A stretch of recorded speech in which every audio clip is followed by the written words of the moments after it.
Sejam muito bem-vindos, eu sou o Eliezer Brasil. E eu sou a Isadora Pavoni. E esse é o 4º episódio do podcast Papo de Empreendedor, seu ponto de encontro com histórias e insights empreendedores. Esse podcast conta com o patrocínio exclusivo da Sicredi Pioneira. E, além do patrocínio da Sicredi, ele também conta com o apoio das empresas que são nucleadas do Núcleo de Jovens Empresários da Assist de São Leopoldo, que são elas Valência Energia Sustentável, Rita Pavoni Advogados Associados, The Sharer Assessoria em RH e Carreiras, Dolce Contabilidade, Percom Contabilidade, Infocus Coaching, Laplace Consultoria e Perícias Elétricas, Mega Music Som e Iluminação Profissional e AC Real Imóveis. E hoje o nosso entrevistado é o Kenner Grings, ele que é formado por Sistemas de Informação pela Unicinos, é o pai da Olivia, de 3 anos, e em 2013 foi o cofundador do Devorando. Em 2017 ele cofundou a Saipos, que é um software de gestão, com a missão de simplificar e agilizar a operação e gestão de restaurantes através da tecnologia de informação. Obrigado pelo convite, Kenner. Obrigado. Por aceitar o convite. É quase um convite, né? A gente tá falando com ele, é quase um convite dele pra gente, né? Eu que agradeço aí pela lembrança e pelo convite mesmo de estar aí. Acho que falar sobre empreendedorismo é algo que eu gosto bastante, então vamos lá. Nós somos do núcleo, a gente sempre brinca, né? Empreendedorismo é quase uma religião, né? Depois que o cara assume esse negócio, o cara sai, parece pregando a palavra do senhor empreendedor, mundo afora, né? A gente também entende que não é pra todo mundo. Tem pessoas que vão se dar bem nesse meio, que vão sentir que é pra elas, mas tem gente que não e tá tudo certo, cara. A gente também fez isso no último episódio, falou sobre intraempreendedorismo, né? O cara que tem perfil empreendedor, mas não precisa necessariamente ter um CNPJ registrado no nome daquele cara ali, né?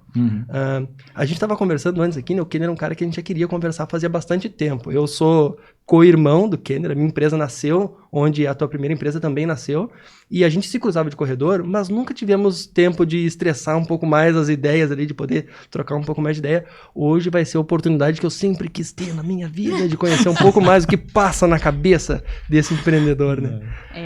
Mas eu acho que a gente pode começar falando um pouquinho do Kenner, né? Conhecendo quem é o Kenner antes da empresa Saipos. Quem é o Kenner? Boa. Bom, tenho 33 anos, sou pai há 3 anos. Eu nasci numa cidade pequena, depois me mudei para uma menor ainda. Então, nasci em Horizontina, fui morar no interior de Santa Catarina, numa cidade chamada Cunhaporã, de 9 mil habitantes. Metrópole. Faz parte da Grande Horizontina, né? Região metropolitana da Grande Horizontina, tem Cunhaporã do lado. E a minha relação com o empreendedorismo acho que vem do meu pai, da minha mãe. Meu pai teve um negócio, enfim, teve seu momento de ápice, de sucesso, e depois, enfim, acabou falindo, enfim, terminou.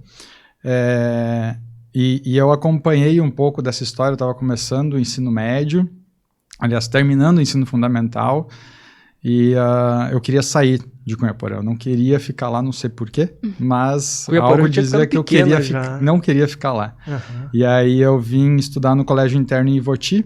Olha aí. E aí eu fiz técnica em informática, e a única certeza que eu tinha durante o ensino médio é que empreender não era para mim. Eu queria ser funcionário o resto da vida, porque eu via o quão difícil era e quanto trabalho meu pai passava. Mas, enfim, acho que eu sempre fui uma pessoa bastante criativa, sempre tive muitas ideias, e sendo programador, acabava testando algumas, né? Então, acho que isso acabou me levando um pouquinho pro lado de empreendedorismo e tentar tirar coisas do papel mesmo. Que legal, que legal. Mas lá em Cunhaporã, então, a primeira infância foi toda lá? Isso, dos 4 aos 14 anos. Só nasceu em Horizontina, 4 anos Cunhaporã, e daí depois lá estudando em escola regular, normal. Nada com viés de muita tecnologia, nada. Com nível de empreendedorismo. Nada, ensino médio. E nasceu quando tu foi ali pra Ivoti, que nasceu essa vontade, ou como é que veio essa parte da tecnologia, como é que isso surgiu na sua vida? Entrar para tecnologia foi uma influência da minha irmã, que sempre quis ter feito técnica em informática, e ela me estimulou aí. Eu acabei gostando bastante. Tu é o mais novo de 2 filhos? De dois. E, enfim, eu comecei o técnico em informática, não gostava nem um pouco de hardware, e chegou o momento de fazer estágio. Eu queria um estágio muito na área de software. A gente acabou conseguindo, os professores conseguiram achando uma empresa para fazer estágio na área de software, e aí sim, depois de 6 meses de estágio, fui efetivado e fiquei lá uns 3 anos nessa empresa. Mas Isso na região de Voti ainda ali? em Ou já tinha um saído? pouquinho pior, Presidente Lucena. conheço. Acostumado só em cidade grande, um homem de metrópolis, né? Ele saiu de Cunhaporã pra onde? Presidente Lucena, pai, né? Exatamente. Tinha uma empresa lá que fazia um software de gestão de manutenção industrial, então legal. tinha grandes clientes, Honda, enfim, bastante clientes grandes. E, enfim, foi uma escola muito boa para eu iniciar minha carreira profissional, assim. Legal, Mesmo né? assim, acho que foi eu tive um perfil bastante intraempreendedor lá, em termos de resolução de problema, investir camisa, nesse sentido. Então, acho que foi minha primeira experiência e acho que foi ali que eu comecei a ir para o lado do empreendedorismo, mas mesmo assim dentro daquele negócio que não era meu necessariamente. Ouvindo um pouco da tua história e costurando com as histórias dos outros que passaram, é legal que a gente consegue ver que o empreendedorismo não é uma chave que de uma hora para outra gira na cabeça do cara. É uma história que vem sendo construída aos poucos, que bem isso que tu falou. Hoje tu tem a tua empresa, mas tu já era empreendedor antes. Não e teve até- um momento onde girou uma chave, tá bom, agora é o meu momento de brilhar. Não. Tu já tinha, em parte, essa mentalidade trabalhando numa empresa que nem tua era, mas tu já entendia o quão importante era tu estar imbuído nesse Que processo. nem ele falou antes, ele não queria empreender. Nem queria. Não queria, né? É. Já estava no sangue um pouco. Exato. Gato escaldado, né? O cara fica um pouco receoso de Exato. ver que os pais da gente passaram por alguma dificuldade, algum trabalho, alguma coisa assim. O cara pensa, cara, eu quero tudo na minha vida, menos isso, talvez. Né? Então, e se vê em várias carreiras, inclusive, né? Eu acho que não é um nem dois testemunhos que se ouve assim, pá, o cara que é médico, o cara é advogado, o cara é de qualquer outra área e tenta botar o filho na mesma área e o filho opta por não. Diz, cara, eu já vi de perto, já vivi de perto a tua rotina, sei como é que é, não tá alinhado com o que eu quero pra minha vida e tchau e benção. Mas eu acho que muito por isso tu também conseguiu ter um negócio que hoje tu tem também o sucesso que tem, né? Porque tu viu como é que funcionava, tu já tinha esse conhecimento do que dá certo e o que dá errado. Então talvez tu conseguiu colocar alguma coisa diferente no teu negócio, conseguindo assim, não, vai dar certo, porque eu já sei, eu já criei expectativas, já sei como é que funciona. Claro, a gente não sabe tudo, aquele né? tipo Mas de coisa que tu talvez aprendeu, mas tu não sabe nem explicar, mas Exato. tu... Enfim, Consegue aplicar, né? Não sabe nem explicar, mas sim, tu já viveu, então tu fica um pouco mais Sim. atento, digamos assim, né? E então, esse foi o teu primeiro emprego formal. Terminado o curso técnico no internato em Voti, foi trabalhar na metrópole de Presidente Lucena ali. Até os 21, mais ou menos. Uhum. E aí eu fui para uma outra empresa em Novo Hamburgo, um pouco mais estruturada, acabei me mudando também para Novo Hamburgo, e aí sim, também tive uma jornada bastante empreendedora, tinha um grande desafio lá. Comecei trabalhando não focado nesse desafio, mas em alguns meses a empresa abriu o jogo e falou, tem esse desafio aqui, tu quer entrar? Entrei e, enfim, acabei atuando num projeto novo da empresa. Eu acho que eu sempre tive, tanto na empresa anterior quanto nessa outra em Novo Hamburgo, eu sempre gostei de, mesmo sendo programador, de ter um pouco uma visão mais ampla do negócio, onde é que aquilo ali impacta e tudo mais. Então, acho que isso também me ajudou e isso sim, acho que é uma herança boa de ter visto o empreendedorismo em casa. Então, talvez não focar só naquela tarefa em específico, mas quais são os stakeholders desse negócio? Né? Quem são as partes interessadas ali, né? De pegar um caderno e era um software para a área médica, então pegar um caderno e ficar um turno atrás de um médico, vendo ele usar o produto, sentindo, mas isso aqui tá ruim, ele tá tentando fazer isso. Então, isso acabava dando... UX, quando nem se falava nisso direito, né? Mais ou menos isso. User experience, né? Isso aí. Então, isso acabou me ajudando bastante. E aí sim que começou as minhas ideias de empreender mesmo. E aí eu lembro que eu e mais 3 amigos, a gente queria fazer um software, a gente trabalhava numa empresa de gestão industrial, manutenção industrial, e a gente queria fazer então um software para gestão predial. Aproveitar o boom da Copa com hotéis, da Copa de 2014, isso era mais ou menos 2011. E não sei porquê, acho que quando eu estava no ensino médio, no primeiro ano do ensino médio, eu fui fazer uma visita na Unitec, porque um irmão de um colega meu de internato tinha uma empresa incubada. E eu, beleza, visitei lá, mas algo em mim falava, eu quero ter uma empresa dentro da Unitec. Não sei porquê. Aí, comecei a ter uma ideia de empreender.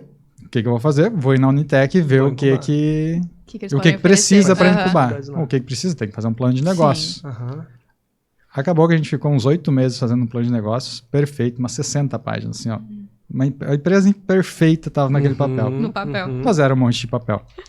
Então, a gente levou, apresentou para a banca e tal, e daí tá, mas o que vocês já têm? Mas a gente não fez nada, porque eu precisava para incubar o papel. Enfim, primeiro grande aprendizado, né? Tem que executar e não só... Coisa, MVP. Isso aí. E aí a gente já estava perdendo timing, já era 2012, já botamos na gaveta aquilo ali. Na época, eu pesava 150 quilos, consumia bastante delivery, e tava na moda aqueles joguinhos dentro do Facebook, Angry Birds e companhia. E eu, cara, tem que poder pedir pizza por dentro do Facebook. E aí veio um pouco da ideia do que depois veio se tornar o Devorando, que era um aplicativo para pedir comida. E aí sim, nesse segundo, beleza, engavetamos um projeto, eu falei com um dos amigos que estava naquele projeto, eu falei, tem esse daqui, tá na gaveta. Uma segunda ideia surgindo aqui, que tu acha? Vamos tentar tirar essa do papel, mas vamos fazer diferente, vamos sentar a bunda na cadeira e vamos programar. Os dois eram programadores, né? E aí a gente começou a virar empreendedor do terceiro turno. Então, os dois trabalhavam full time em empresa e de noite a gente era muito regrado. Então, a gente tinha o nosso turno das 7 às 11h30 da noite, todos os dias para tocar esse negócio em paralelo. Cara, pra ver como não é fácil, né? E consistência, assim, tu conseguir te regrar pra fazer algo que tu não tem obrigação de fazer, que tá fazendo, claro, mirando em algo lá na frente, mas que não tá tendo retorno direto naquele momento ali. Cara, imagina, a gente tá falando de jovens que poderiam estar na balada na quinta-feira à noite e não estavam. É que muitas vezes tu não sabe se vai ter retorno, né? Daqui a pouco todo o tempo que tu colocou naquele projeto pode não dar em nada. A gente sempre fala muito... Mas acho que nunca é tempo perdido, né? No meio empreendedor, no meio de startups, a gente fala isso, né? Cada erro tu tá mais próximo do acerto. Sempre gera um aprendizado, né? Eu até mudei algumas coisas no meu jeito de me expressar, porque eu sempre eu só perdi tempo com isso. Cara, eu não perco mais tempo com nada na minha vida. Eu invisto meu tempo em tudo. Em todas as coisas que eu faço, mas eu invisto meu tempo. Alguns investimentos dão mais retorno que outros, mas eu não perco meu tempo em nada. Inclusive, coisas que não dão certo na frente, o que tu fez? Cara, eu investi meu tempo aqui, não deu talvez o retorno financeiro, mas me deu um retorno de aprendizado. Eu aprendi como não fazer aquele tipo de coisa. Então, o cara tem que estar disposto a fazer os seus investimentos. Mas e daí bem na linha do quanto mais rápido tu falhar, mais rápido tu vai aprender, né? Então, ali foi quando eu comecei a ver um método mais ágil de empreender e planejar, que eu conheci o Business Model Canvas, por exemplo. E aí a grande comparação foi, eu lembro um dia que a gente estava na ideia anterior, a gente, mas e se a gente mudar o nosso plano de marketing para XPTO? Nós estava lá abrindo um arquivo de 50, 60 páginas, dando Ctrl F para achar. E no Canvas tu arranca um post-it, bota outro, tu... Vida que segue. Vida que segue. Então tu ganha uma agilidade interessante, né? E aí a gente começou a empreender... Curiosidades à parte. Nesse momento, Kenner formado no curso técnico? Eu estava cursando Sistema de Informação. Formado no curso técnico em Invoti, já cursando graduação em Sistema de Informação. Isso aí. Cursando na Unicinos. Unicinos.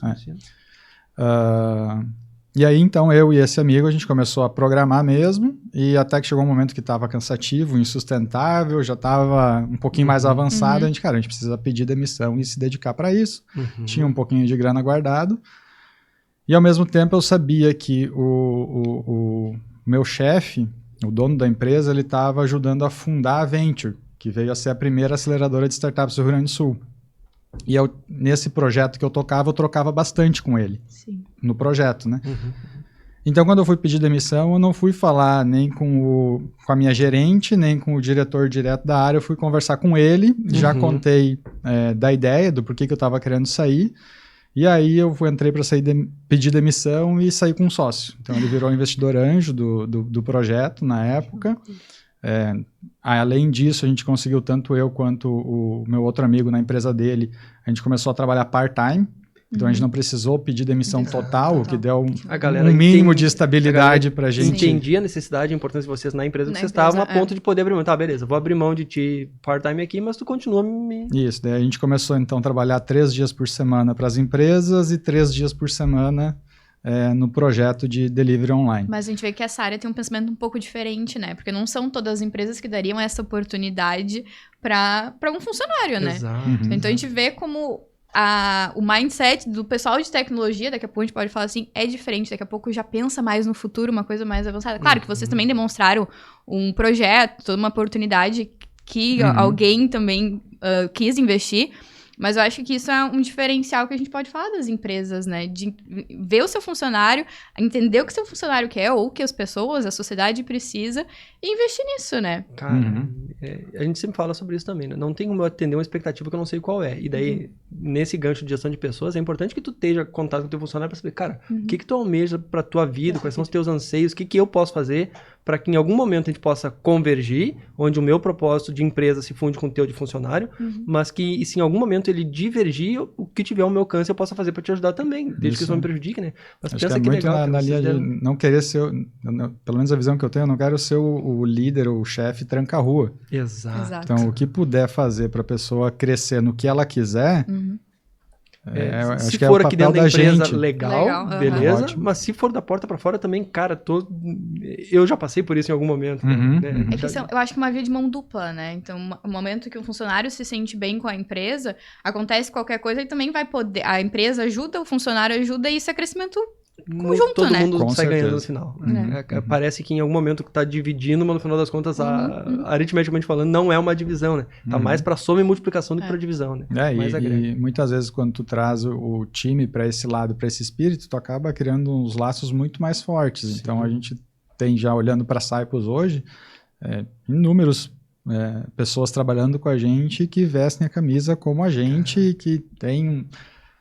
Enfim, parece, né? Não sou a pessoa para julgar, mas tem aquele senso de dono, de pertencimento, de fazer parte, ajudou a construir praticamente do zero o negócio, ou quase do zero. Então, é legal quando a gente vê isso. E teve gente que teve esse mesmo sentimento e chegou um momento, cara, Saipos não é mais para mim agora. Cara, muito bom que a gente viveu até aqui. Sim. Vai lá. Pô, super feliz com isso.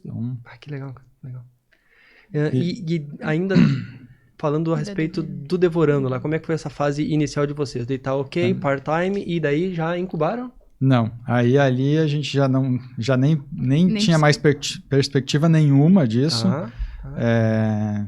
nem pretendia mais, não tinha mais nem vontade. Foi traumática a experiência da primeira banca de vocês? Não, nesse nível, assim, acho tipo, que não, cara, não é pra nós? Não foi nesse sentido de trauma, mas acho que foi no sentido, tipo assim, acho que não é necessário. Eu já tinha a infraestrutura o meu ex-chefe entrou como investidor anjo, a gente ainda acertou, a gente entrava e saía o horário que quisesse da empresa, então a gente usava aquilo como escritório, como sede, então não via mais nem necessidade. Ali ele também tinha vários apoios em termos de negócio para a gente, mas eram 2 programadores, né? Então a gente ficou lá uns 8 meses, 9 meses desenvolvendo a ferramenta.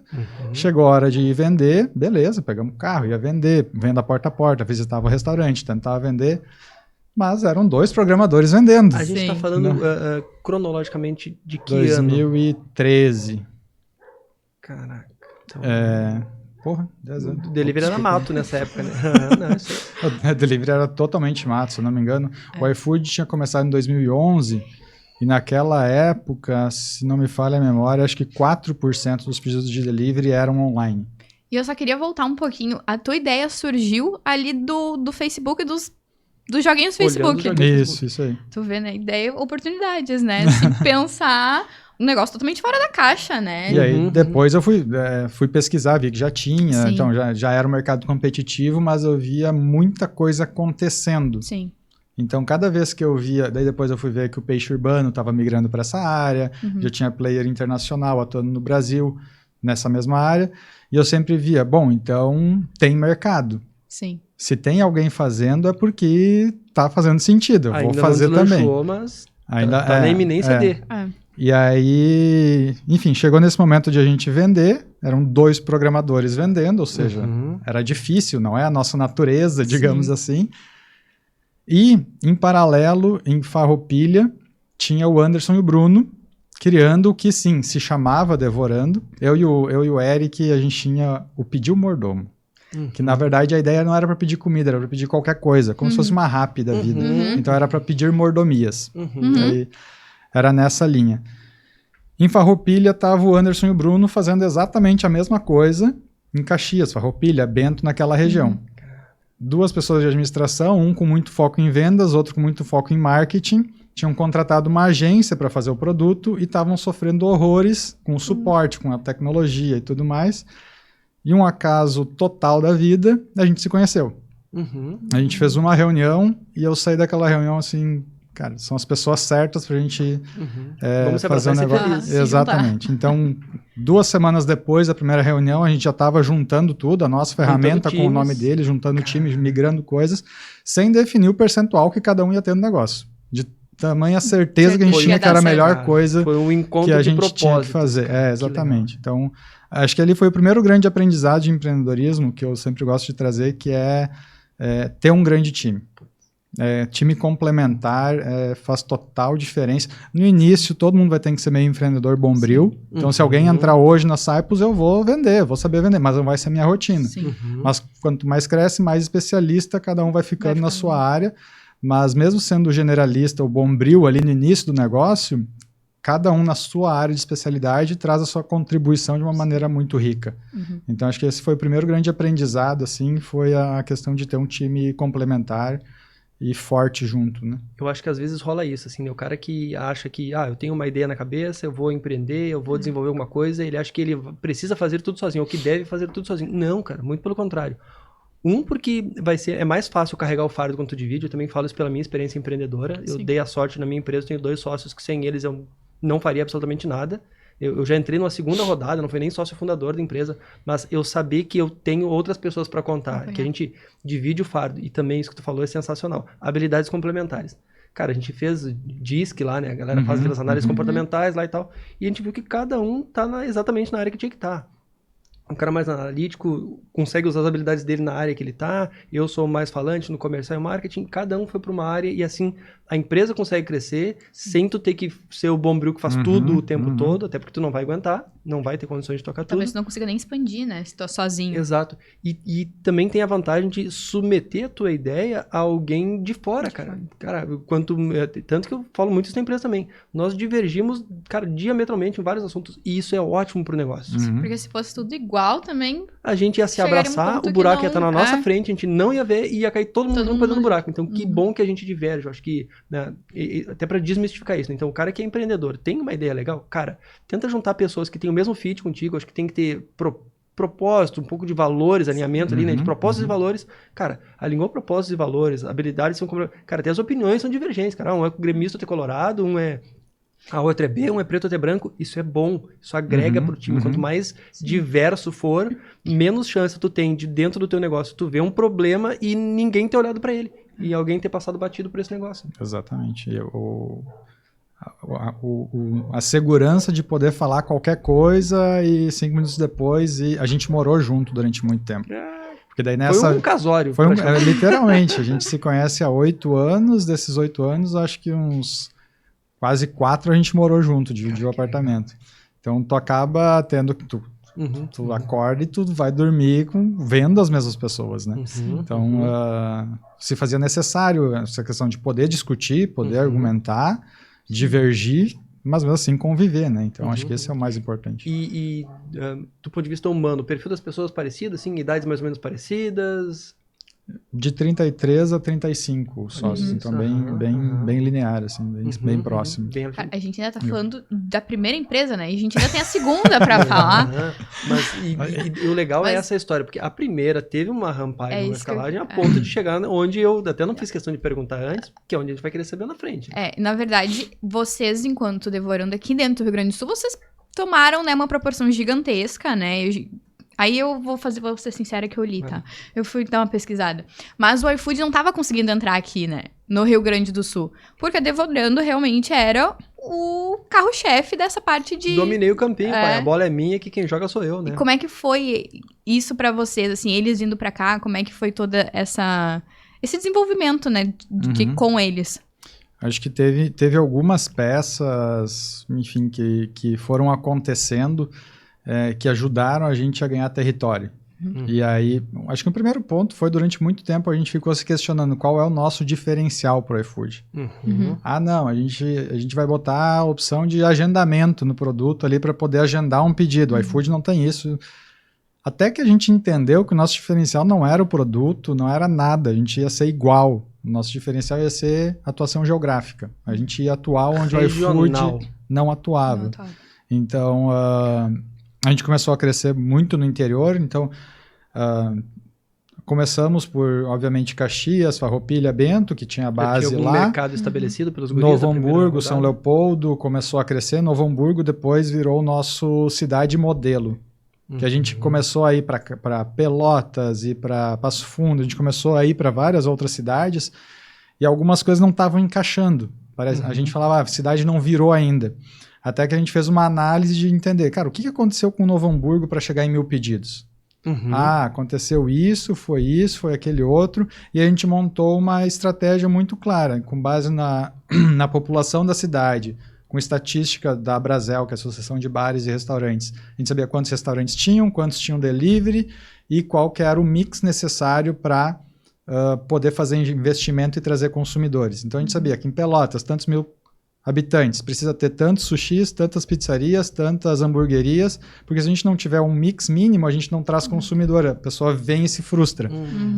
Tendo 1 ou 2 âncoras na cidade para a gente ancorar alguma promoção. Foi isso. Isso a gente fez uma autópsia de Novo Hamburgo. E aí a gente falava, vamos replicar Novo Hamburgo para o estado todo. Lugar. E aí a gente começou a aplicar essa tática, expandindo para outras cidades acima de 50 mil habitantes no interior do estado. A gente tentou entrar em Porto Alegre, não conseguimos, o iFood tinha muita já grana. Já tava forte. E o iFood começou a tentar entrar em Caxias. A gente era forte em Caxias, mas não era o nosso grande alvo. Então a gente crescia muito. Nossa base grande sempre foi Novo Hamburgo e São Leopoldo. Então eles tentaram atacar a gente lá, mas não atingiram tanto porque não era o nosso core, assim. Mas mesmo que perdesse Caxias, o percentual que Caxias apresentava não era tão representativo e tal. Então, mas mesmo assim, a gente já estava bem forte em várias cidades do interior. A gente era no final do período da venda, a gente era o 4º maior player de delivery online do Brasil, atuando só no Rio Grande do Sul. Só que, claro, existia um abismo do primeiro lugar, que era o iFood, já para o segundo, que era o Pedidos Já, né? Então, o iFood já era dominante desde sempre. Para quem não conhece um pouco da história do próprio iFood, o iFood é uma empresa gringa? De onde é que eles são? Não, começou brasileira. Começou pela Disque Cookie, que tinha um 0800 para tu ligar e pedir comida. Aí eles começaram a digitalizar um call center para pedir comida online. E eles acabaram crescendo, expandindo muito em São Paulo, receberam aportes ainda lá em 2011, 2012, cresceram muito em São Paulo, e aí sim tinha uma empresa gringa chamada Just Eat, que é muito forte na Europa, que estava atuando no Rio de Janeiro com o Restaurante Web. Restaurante Web. E aí o iFood era muito forte em São Paulo, o Restaurante Web Rio, se juntaram e aí sim começaram a fazer fusões e aquisições no Brasil inteiro. Então acho que a Devorando foi a 4ª ou a 6ª aquisição do iFood no Brasil. E já tinha na época Hello Food, Pedidos Já, também numa pegada muito de aquisição. Não sei porquê, a região sul ficou por último. Então deu tempo para a gente crescer antes deles querer expandir para cá. Antes de vocês fazerem a venda para o iFood, vocês já estavam desenvolvendo o sistema Saipos ou isso veio depois? Veio totalmente... Aliás, veio depois, assim, a questão de botar energia nisso. Mas naquela época já a gente tinha muitos clientes, tinham mais ou menos 700 clientes no Rio Grande do Sul e eles falavam, vocês têm que fazer alguma coisa para eu controlar minhas mesas, vocês têm que fazer alguma coisa para a gestão do meu restaurante, para eu cadastrar meus clientes, que seja fácil de usar assim na internet. E a gente às vezes ficava tentado, vamos fazer um módulozinho. Não, nosso foco é marketplace, é vender, pedir comida online. A gente nunca abria para isso. E aí sim, quando aconteceu a venda para o iFood em 2016, aí a gente parou por um momento de reflexão, agora cada um vai para o seu lado, faz o que quiser, enfim. E aí a gente, a gente não sabe o que a gente vai fazer, mas vamos fazer alguma coisa junto. Sim, não queriam mais separar a equipe, né? É tão difícil a gente conseguir sócios com quem tu consiga brigar, tudo isso que a gente falou antes, discutir e ter um bom relacionamento, um bom convívio. A gente não sabe o que a gente vai fazer, mas a gente vai fazer junto. 5 minutos de soco sem perder a amizade. Quase isso. E aí sim, a gente tinha lá acho que 6 ou 8 ideias no papel e a Saipos era uma delas, ajudar o restaurante da porta para dentro. Então, com o Devorando a gente ajudava da porta para fora. E todas as ideias eram do ramo alimentício? Não, ou... só a Saipos. Mas você já tinha uma expertise muito grande. Você já conhecia, já entendia um mercado, né? Já viu a necessidade do mercado de ter um sistema desse jeito. Ponto de contato direto, né? Uma das coisas que eu sempre falo também é com essa questão de empreender. Às vezes o cara abre um negócio achando que, eu vou ganhar muito dinheiro vendendo copo. E daí o cara começa a vender copo. Só que ao longo da jornada dele, ele vai descobrindo que, pô, mas além do copo tem o canudo, daí tem a tampa. E daí lá daqui a algum tempo tu vai descobrir que o que mais tá te dando grana é algo que tu nem tinha pensado nisso. O copo nem tchuns. Então, no caso de vocês, terem feito um marketplace para restaurantes, mas estarem atentos à cadeia, estarem atentos às necessidades do dono do restaurante, fez com que no momento futuro vocês soubessem atender uma outra necessidade que nem era a razão inicial de existir. E acho que essa questão de estar próximo e ouvir o feedback do cliente ajudou a gente lá no início a direcionar muita coisa na Cyprus. A gente lançou um MVP, se não me engano, foi em fevereiro de 2017, que foi a primeira versão para o ar. A gente pediu para 18 restaurantes usarem, desses 18, 16 falaram, cara, isso aqui tá uma merda, não consigo usar, mas precisa ter isso, precisa ter aquilo, precisa ter aquele outro. 2 falaram, cara, eu consigo usar isso daqui, mas vou usar porque eu quero, assim. Tô te dando uma força. Tô te dando uma força, eu não consigo controlar minhas mesas ainda, mas tá fácil de usar. Eu consigo lançar meus clientes, lançar uma venda e tá tranquilo.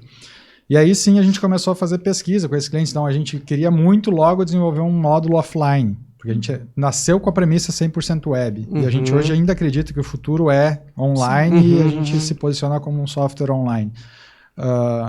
E na prioridade dos clientes isso era a última coisa. Então a gente poderia muito fácil ter feito uma coisa que não ia agregar valor. Então, em fevereiro a gente rodou aí com alguns pilotos, e aí em julho foi que a gente teve o primeiro faturamento, foi o primeiro cliente que pagou, que também foi ouvindo o cliente, porque, mas por que não está usando, não sei o que, e a gente ia conversando, aí se tiver emissão de cupom fiscal, aí dá para pagar. Opa, paga quando tem cupom fiscal, então vamos fazer cupom fiscal, e talvez isso ajude a vender para outros estabelecimentos. E nisso vocês já estavam incubados na Unicinos ou isso veio depois? Aí sim a gente estava na Unicinos, a gente já estava, a gente não, com o Devorando, a gente teve uma relação com a Unicinos, mas foi via Venture, porque a gente passou pelo processo de aceleração, então a gente usava a sala da Venture, mas a gente não era incubado da Unitec. E aí sim, com a Cyprus, a gente entrou no processo de incubação da Unitec, o formal mesmo da... Eu tenho algumas curiosidades sobre, de novo, nessa cronologia dos fatos aí, tá? E o Devorando veio... Quando o Devorando estava operando aqui, o iFood já existia. Já existia. Então vocês já nasceram com esse player do ladinho de vocês. Uma concorrência grande. Uma concorrência relativamente forte do lado de vocês. Como é que era a visão de vocês, assim, tipo, um dia esses caras vão me engolir? Como vocês enxergavam a concorrência no mercado de vocês, assim? Sim, existia esse receio aí de... Enfim, eles têm muito mais força. Se eles quiserem virar um canhão, se eles apontarem as armas todas pro nosso lado. Até que assim, teve pessoas, por exemplo, a gente sempre conheceu muita gente, o Anderson, que é um dos founders, ele é o cara de relacionamento, então ele sempre conversava, seja com um concorrente da Devorando, seja com um concorrente da Cyprus, ele sempre está muito bem relacionado. Então a gente conhece hoje outros players de marketplace que na época escolheram por não vender para o iFood, sobreviveram, cresceram, estão muito bem e tudo bem. A gente, por outro lado, a gente estava querendo expandir para Santa Catarina, estava querendo captar investimento e tudo mais, e sempre vinha, e o que vocês vão fazer contra o iFood? Não sei o que no iFood. Mais ou menos nessa época... A gente vai se abraçar e ser feliz, né? De novo. E mais ou menos nessa época, aí o iFood fez o primeiro contato para aquisição. E aí sim, a gente começou um papo de existe a possibilidade um papo inicial, enfim, aí a gente foi lá, conversou presencial, enfim, até que desencadeou evoluiu na pra venda aquisição. em si. Outra curiosidade que eu tenho olhando o que o iFood tinha naquele momento e o que o Devorando tinha, haviam seus diferenciais ali. Houve algum incremento de tecnologia? Tipo assim, quando o iFood comprou vocês, eles compraram só base territorial?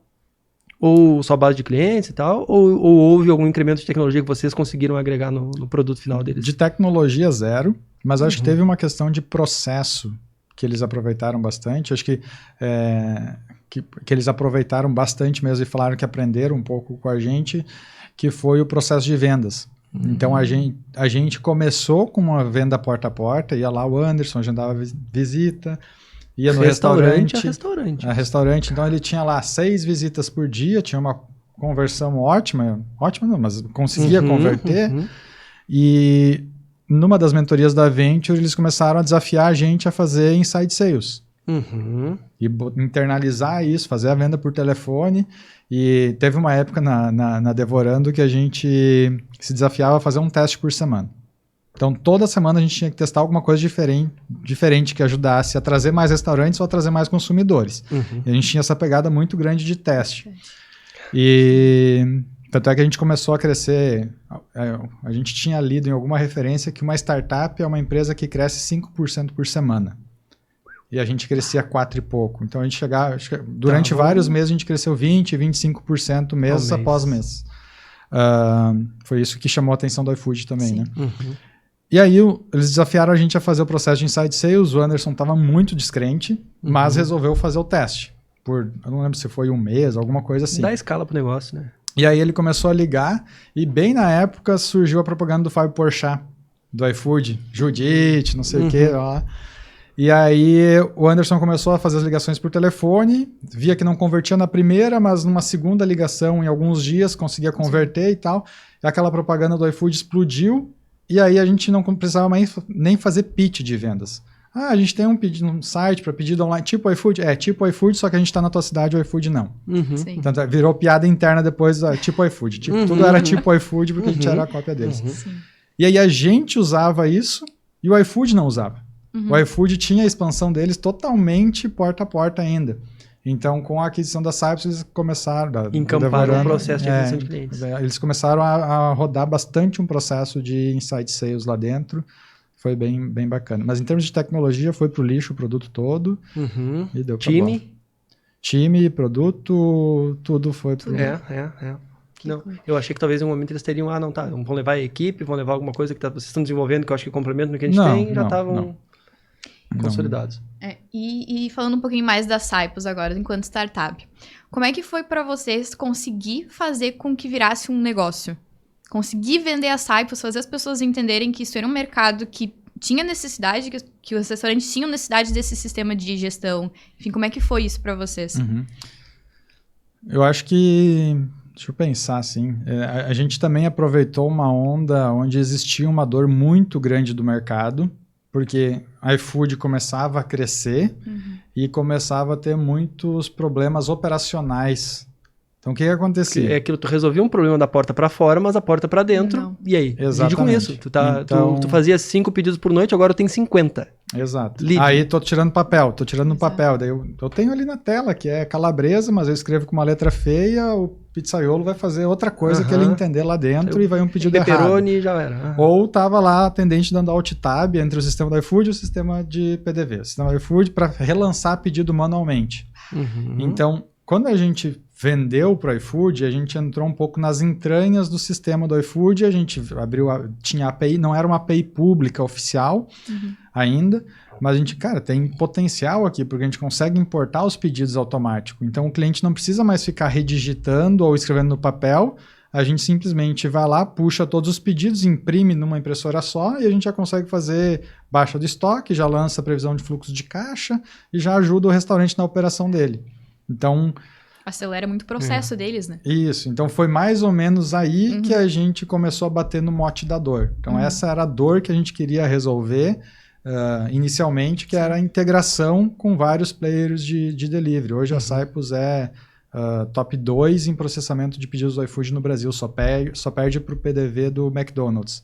Caraca. Então, o McDonald's é a história, se a gente for ver, né? São um pouquinho coisa maiores que vocês. É uma boa história de experiência longa, né? Cara, que eu perder pro McDonald's, eu com orgulho, meu Deus do céu. Eu tô em segundo lugar orgulhosamente, porque o primeiro é um player de nível mundial, global. Então, a gente foi muito nessa dor do mercado e a gente, acho que por gostar um pouco do desafio, a gente começou... Tirando essa primeira etapa de validação, a gente botou um desafio de não vender ativamente para quem era cliente do Devorando. Porque a gente tinha que vender pelo produto e não pelo relacionamento. Então, e também porque a gente queria ser uma empresa nacional. A gente tinha aquele estigma, Devorando, Rio Grande do Sul. Só aqui a gente não conseguia ir para fora do estado. Então a gente queria ser uma empresa minimamente nacional. Hoje a gente já quer ser global, a gente já quer ir para fora do Brasil. Mas a gente começou vendendo totalmente para fora. Tanto é que hoje o Rio Grande do Sul é o 4º estado em termos de ranking de clientes, porque a gente se desafiou a ir para fora. Eu não sei se vocês chegaram a sentir isso, assim, mas pelo menos para mim fica claro em alguns momentos. Parece que a região sul, Rio Grande do Sul, é um Brasil à parte, né? Tipo, que nem pensa, o próprio iFood foi o último estado onde ele decidiu investir foi na região sul do Rio Grande do Sul aqui. Então, vocês terem nascido, e daí tem os dois movimentos. Quem é de fora, parece que olha por último pra gente, que é no Rio Grande do Sul, e às vezes pra quem tá aqui dentro, ir lá pra fora também tem um movimento, parece que é difícil romper essa barreira, né? E eu acho que é mais nosso do que de qualquer outro. Exato, A gente parece que essa história do um gaúcho ser bairrista demais, com a protecionismo, acho que é alguma coisa nesse sentido. E daí tu fica às vezes até refém do tipo, cara, eu não falei melhorar muito o meu negócio, o negócio é muito bom, afinal de contas, nasceu aqui no Rio Grande do Sul, né? Então não tem como ser melhor que isso. Cara, abre os olhos, pelo amor de Deus. Tem gente aqui na esquina fazendo coisas tão legais quanto tu, só que se tu ficar focado só no teu negocinho ali, não vai fluir, né? E como foi levar a Saipos pra fora do Rio Grande do Sul? Como é que começou esses investimentos? Não sei, o primeiro investidor de vocês foi daqui do Rio Grande do Sul ou veio de fora? Aí, enfim, a gente tava... Vou voltar ainda em 2017, tá? Os primeiros 6 meses, de janeiro a junho, o negócio estava andando, mas sabe quando tu sente que tá lento? Podia estar melhor. Podia estar diferente. Tava maciando a máquina, ainda não tava 100% da aceleração. Isso. E aí a gente entrou num programa de aceleração do governo de Minas, que é o CID, que é um programa muito legal para estímulo do empreendedorismo no estado lá. E a gente foi selecionado, são 40 startups do mundo inteiro que vão para lá, e uma das condições do programa é que as pessoas, os founders, trabalhem 2 vezes por semana do escritório do CID, local. Então, a gente já morava junto antes. Agora eu entendi por que eu tava falando com esse cara, e ele disse, não, eu tava em BH agora, aquele os caras estão expandindo, crescendo. Não, cara, tu foi obrigado a ter que estar com o pezinho lá nesse momento. Então, a gente se mudou, os 4 sócios para BH, e a gente ficou de julho a dezembro morando lá. Eles davam um investimento que não precisava, não era não reembolsável, 80 mil reais na época. E aquilo ali começou a dar uma atração, e a gente estava um dia trabalhando e um dos mentores chegou, vocês estão procurando investimento, não sei o quê, vocês topam fazer um pitch? Claro, topamos. E aí no outro dia ele veio... Sempre, né? Agora tem 2 minutos aí, vamos resolver isso agora, filho. Daqui a pouco a gente vai botar ele para fazer um pitch aqui, E aí no outro dia ele veio, vocês vão participar então de uma simulação do Shark Tank, que vai ter na Finity, que é a maior feira de inovação acho que da América Latina, na época que estava acontecendo em BH. E aí a gente ia ser 5 startups iam apresentar para uma versão pocket do Shark Tank, onde é uma simulação do Shark Tank, só que só com 2 Sharks. Na época era o Caíto Maia e a Camila Farani. Não televisionado. Não televisionado. E aí era um pavilhão, acho que eram umas 1.000, 3.000 pessoas assistindo. Talvez no palco. fosse bem pior. Né? Televisionado era 2 câmeras, o cara da produção e iluminação. Agora 2.000 pessoas te assistindo. E aí... mas eu acho que a gente ficou muito fixo, aqui a história é um pouco engraçada, a gente ficou muito fixo na ideia de... É uma simulação do Shark Tank. Então pra gente aquilo ali era um teatro. E aí, mas vocês sabiam que podiam daqui a pouco conseguir um investimento ali ou não? Não imaginavam? A gente não imaginava. Foram de sangue doce, a gente foi muito sangue doce, assim. Tanto é que no dia anterior, tinha que mandar a apresentação do pitch às 10 da noite. A gente estava 15 minutos antes decidindo o valuation. A gente então bota alguma coisa aí, porque é uma brincadeira igual, é uma simulação. E aí sim, teve lá a apresentação, o Anderson apresentou e tal, a Camila Farani ficou interessada. E fechou um deal lá no palco mesmo. E a gente estava esperando o Anderson sair do backstage lá, e aí ele mandou um WhatsApp. Galera, eu acho que é sério, porque agora ela saiu do palco, falou que os próximos passos são com o assessor de investimento dela, que já está aqui também, já passou o contato. Eu acho que o negócio é para valer. Era as brincas e ela veio me dizer que é as verdas agora. Não, é para mostrar agora como é que o investidor faz, ele vai aceitar o negócio, mas daí fica por isso, a gente vai embora, e vocês acharam que era mentira. Que legal, foi legal o teatrinho, até a próxima. Não, é real? É as ganhas. Eu tô realmente investido no negócio de vocês. E aí sim, então essa foi a história do primeiro aporte que a gente teve na Saipos, então entrou o fundo da Camila Farani, e isso foi em 2018, então. Lembrei de uma frase clichê agora que eu não vou poder deixar passar, que é aquela, né, que a galera sempre fala, né? Quem tá acompanhando os outros episódios de podcast já sabe. Frases do Eliezer. Vai Momento ter um frases do Eliezer. Frases, mas não são minhas, só porque, cara, eu acho que tem coisas que às vezes personificam. Tem uma frase que o cara usa muito, que é aquela, né, não sabendo que era impossível, foi lá e fez. Os guris não tinham a mínima ideia de, sei lá, descompromissados, e talvez, se vocês soubessem do real compromisso naquele momento, os caras iam estar tenso, velho, não ia fluir, talvez nem tivessem conseguido. Então, né, na ignorância, vamos lá fazer qualquer coisa, não vai dar em nada isso aqui mesmo aqui. E não é que deu. Mais ou menos por aí. Tipo, fizemos com capricho o que a gente fez, mas a gente foi com mas foi doce, leve, foi né? leve, acho que é mais ou menos por aí. Sem pressão, cara. E, enfim, esse primeiro aporte deu uma boa alavancada no negócio para a gente crescer em 2018 e conseguir manter um bom crescimento mês após mês e crescendo Brasil afora, assim. A gente sempre teve alguns desafios que o mercado ainda estava muito acostumado vai o vendedor, vende um software, no outro dia vai lá uma pessoa para implantar, já vem com as impressoras embaixo do braço, então o software e o hardware muito acoplados, era a mesma pessoa que vende, uma revenda, um software desktop feito há mais de 20 anos, e a gente, um sistema online, onde a venda era digital, online, a implantação é online, o suporte é online, tudo é online, não tem ninguém para ouvir. Então, não botou os pés no cara e o cara tá te pagando todo mês ali. Isso aí. Então, SaaS, né? Isso. Então, a gente também desafiou um pouquinho o modelo de negócios, que era o padrão... status quo naquele momento. Na época, 5 anos atrás é nada. Meu Deus. Eu acho que talvez a pandemia acelerou muito isso pra vocês. Não sei como é que foi pra Cypus isso, mas era um sistema, tudo bem? Tinha muito contato físico, né? Até a pandemia. Com a pandemia, virou tudo digital, né? Então, acho que para as empresas ficou mais fácil de ver a funcionalidade desse sistema, de ter toda a programação online, né? De tu não precisar estar lá. Porque eles conseguiam fazer a implementação tudo do seu negócio de casa, né? Exatamente. Então, como é que foi isso para vocês? Aí, na pandemia, a gente estava...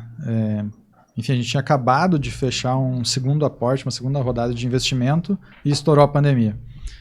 E a gente sempre teve um foco muito grande em integração. A gente é um dos sistemas mais integrados. Então, quando existia Uber Eats, era iFood, Uber Eats, Rappi, enfim, mais de 20 integrações com plataformas de delivery. A gente sempre foi muito forte no delivery porque a gente nasceu do delivery, ali a gente sempre se fortaleceu, apesar de ter todos os modelos de atendimento a gente ter no sistema. E naquele momento da pandemia, onde todos os restaurantes tiveram que fechar as portas e vender só online, eles tiveram que se expor na maior quantidade possível de plataformas. E a gente estava, por sorte, bem posicionado e bem integrado com quase todas. Quase todas. Então a gente conseguiu ter um aumento de demanda muito grande, que foi ótimo para a empresa. A gente teve também um boom de crescimento e um boom de problema.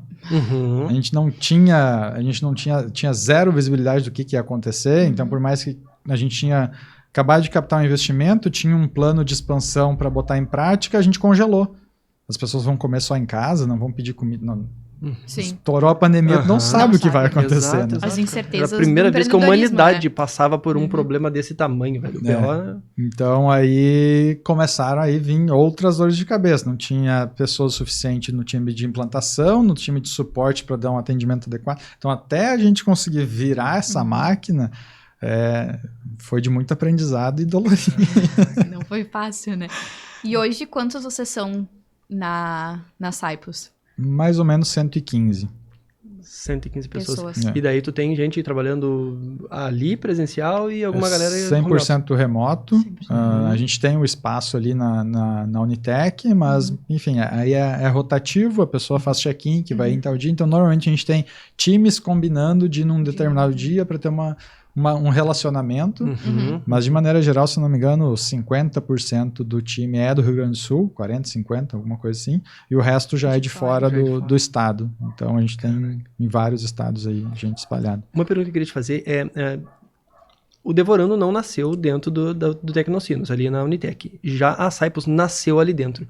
Tu consegue mensurar alguma diferença palpável de estar ou não presente dentro de um parque tecnológico como é o Tecnocinos?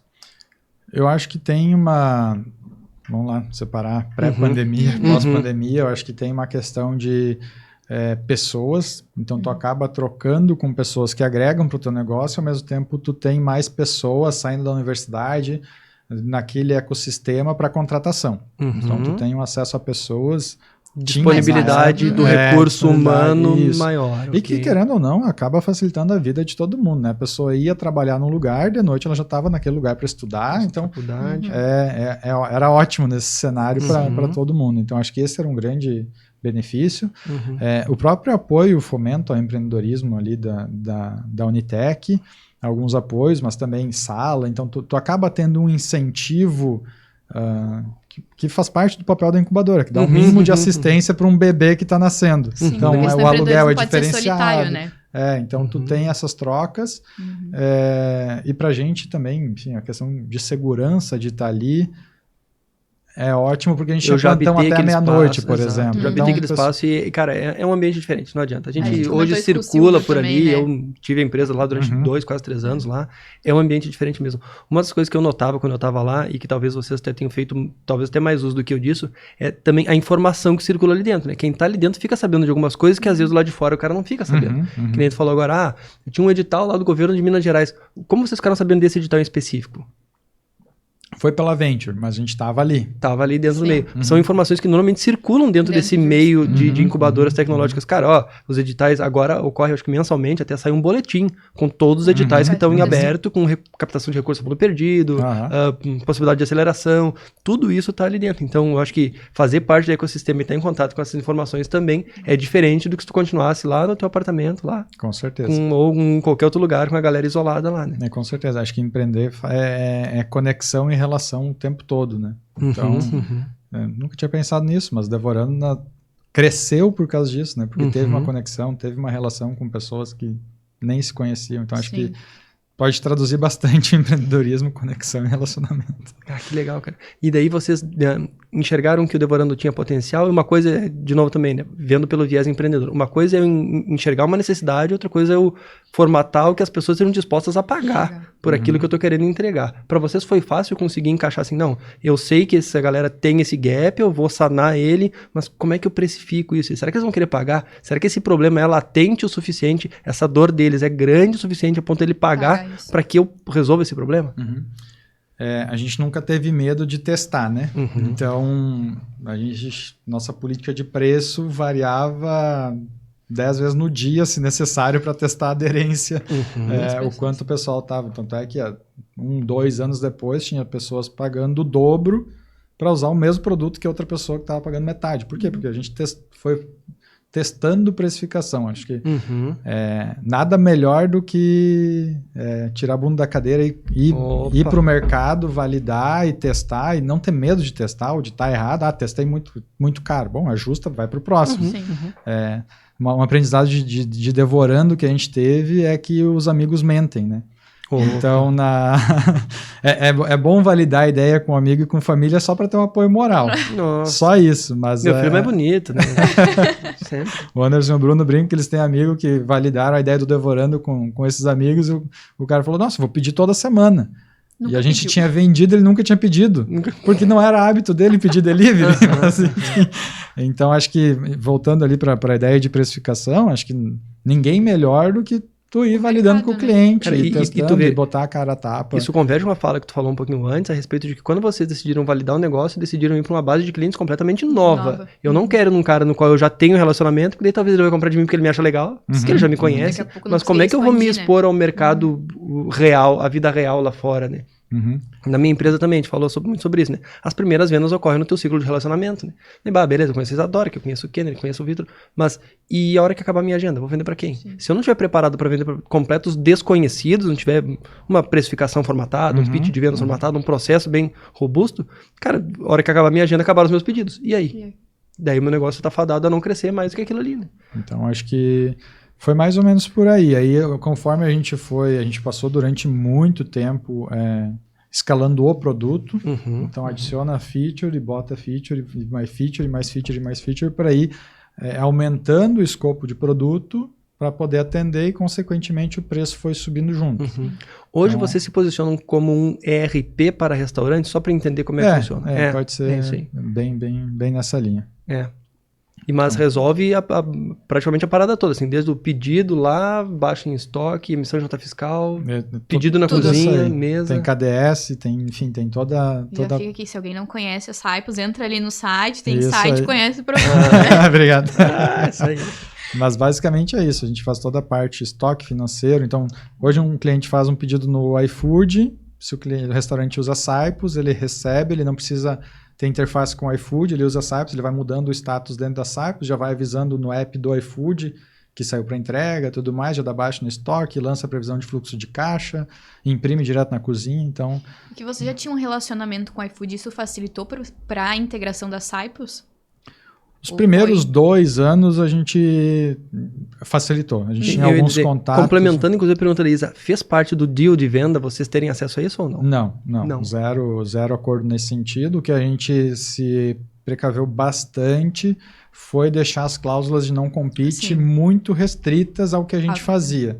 Porque se tu deixa muito abrangente, restringe muito a área de atuação depois. Então, esse foi o único detalhe contratual que a gente teve bastante cuidado para deixar o jogo justo no não compete. Para ambos os lados.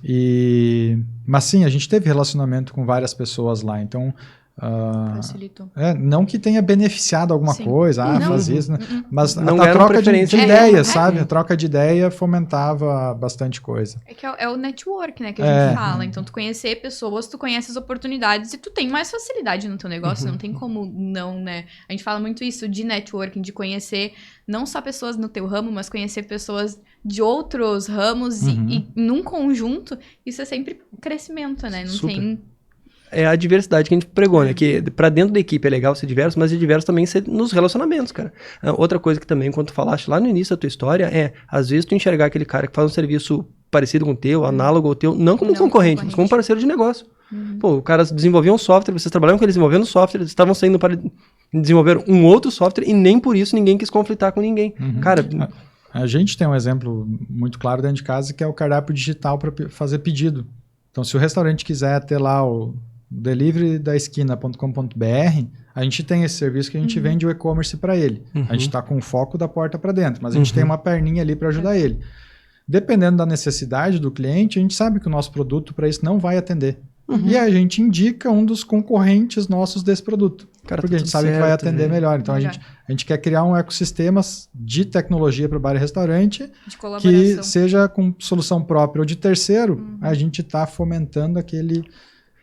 Na verdade, tu foca no teu propósito, que é fazer o cara do restaurante lá ser próspero e ter uma operação ágil, uma operação satisfatória, sustentável, cliente, né? Não cara, é só e daí, o negócio. Exato, e daí, tipo, beleza, se eu vou poder te ajudar em alguma coisa, ok, se até onde eu vou não, tem outro cara que faz, cara, e eu quero que tu seja próspero. Velho. Isso aí, vai ser... gente tem como propósito, desculpa. Não, capaz, eu enquanto advogado, a gente fala muito isso, é impossível eu atuar em todas as áreas.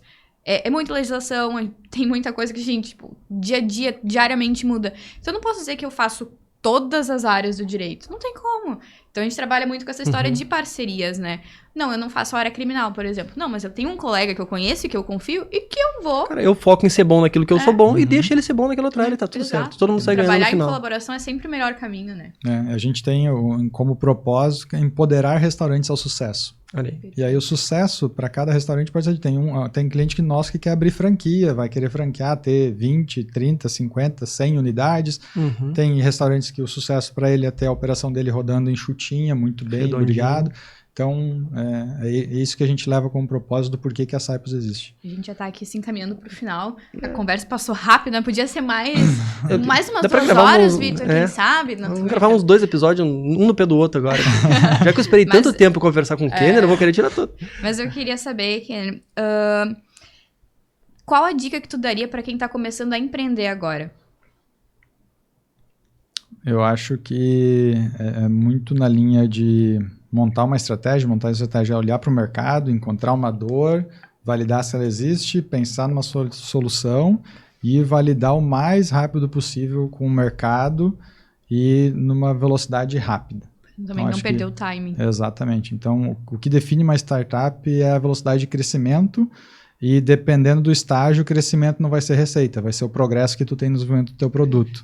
Então, startup é velocidade, dependendo do estágio, o critério de velocidade vai ser diferente. Em algum momento vai ser gerar receita, em algum momento vai ser evoluir produto de uma maneira muito rápida. E ninguém melhor do que o mercado e que o cliente para dizer se tu está no caminho certo ou não. Perfeito. Acho que Uma ótima dica, eu ia né? dizer, é uma bela lição. E a gente que faz parte do núcleo de jovens empreendedores até tem um pouco mais esse viés. Beleza, eu posso testar, posso errar, devo inclusive testar e errar para aprender o mais rápido possível. Mas para aquele empreendedor mais tradicional, como às vezes é ruim sair da zona de conforto. Cara, eu tô tão acostumado a fazer sempre desse jeito. Só que se tu não te der o luxo de, cara, testar uma coisa nova por semana, que nem vocês falaram. Cara, vocês criaram um processo interno que, cara, nós vamos uma vez por semana testar uma coisa nova. Eu acho que essa é uma dica bem interessante, né? Pra implementar nos negócios, essa questão do teste. Porque isso te desafia, né? Te desafia a não ficar parado, não cair na rotina do negócio e daqui a pouco não conseguir. Testa rápido, testa barato e aprende rápido também. Isso. Porque, cara, deu certo, deu, beleza, posso incrementar isso aqui, mas não deu, beleza. Aprendi o que não devo fazer, vou partir pro próximo teste já com algum aprendizado. E vida que segue. Cria soluções não escaláveis. Se aquilo deu certo, depois tu arruma uma solução melhor que vai escalar. E claro, tem que entender acho que o jogo que o empreendedor quer jogar. Porque dependendo do negócio, ele vai se matar tentando testar coisas, mas o negócio é diferente, não vai caber aquilo ali. Mas ter um mindset acho que é bem importante. Uma curiosidade que eu tenho agora, beleza, vocês saíram de uma era lá, Devorando, Saipos. Aonde vocês se enxergam agora, não sei a que tamanho é o planejamento de vocês, médio, curto, longo prazo, né? Mas qual é o futuro que vocês enxergam para Saipos agora? A gente tem como objetivo ajudar mais de 100 mil restaurantes a simplificar a gestão e a operação com tecnologia, informação e educação. Então, rumo aos 100 mil. E hoje são quantos? Hoje são quase 5.